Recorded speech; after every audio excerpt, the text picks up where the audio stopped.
जी नाज़रीन, IBA test pass कंदड़ police constable जेके उम्मीदवार उहे कराची प्रेस क्लब ते एहतजाज कर रहा आहिनि। अचो त हुननि सां ॻाल्हि कयूं था त हुननि जो छा चवणु आहे। असां SPD सिंध पुलिस में अप्लाई किया 2024 में असां हर प्रोसेस मेरिट ते पास किया।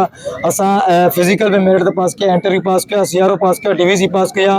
उनके बावजूद भी असांखे 8 महीना थिया आहिनि सिंध हुकूमत की तरफां असांखे ऑफर आर्डर जारी नथा कया वञनि।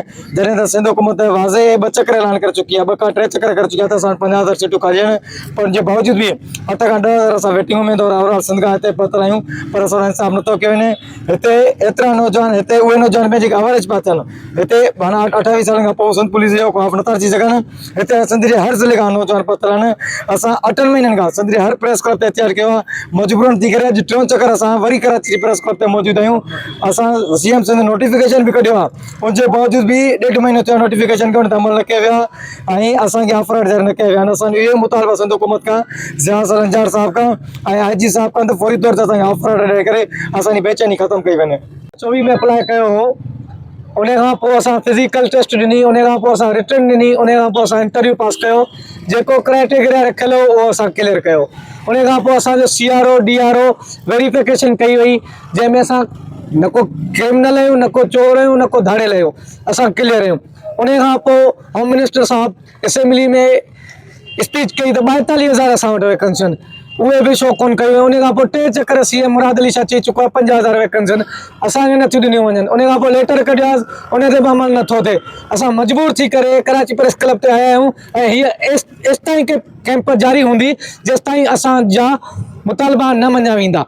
अप्लाई कईसीं ऐं असां पाण टेस्ट ॾिनी ते उन जदोजहद खां पोइ 2025 भी गुज़रियो थो वञे। असां ताईं हिन महिल ताईं असांखे वेटिंग में रखी अञा खां असांखे ऑर्डर ऑफर नथा ॾिना वञनि ऐं जेके सखर वेटिंग लिस्ट नथी कढी वञे उन्हनि लाइ बि असां एप्लीकेशन ॾींदासीं ऐं असांजी रिक्वेस्ट आहे उहा बि असांजी वेटिंग लिस्ट कढी वञे ऐं ओवरऑल कैंडिडेट्स खे ऑफर ऑर्डर जारी कया वञनि। सिंध हुकूमत खां असांजो इहो ई मुतालबो आहे। असां कराची प्रेस क्लब 1 न 2 न 3 दफ़ा अची चुका आहियूं, अञा ईंदासीं। असांजो ही धरनो ख़त्म न थींदो कॾहिं बि। असां सिंध पुलिस वेटिंग उम्मीदवार साल खां मथे गुज़रण वारो आहे, पर असांखे अञा ताईं ऑफर ऑर्डर जारी न आहिनि थिया। असांजो ही एहतजाज जे ज़रिए असां हर फोरम ते पंहिंजो आवाज़ बुलंद कयो आहे, हर फोरम ते पंहिंजी दांह पहुचाई आहे, पर असांजी दांह नथी ॿुधी वञे।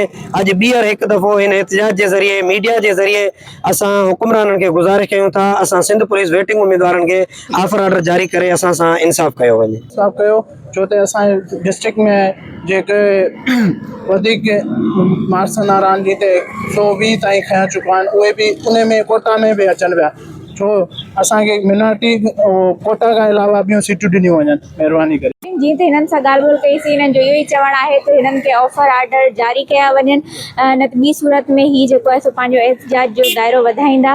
कैमरामैन सां गॾु हिरा टालपुर WTN कराची।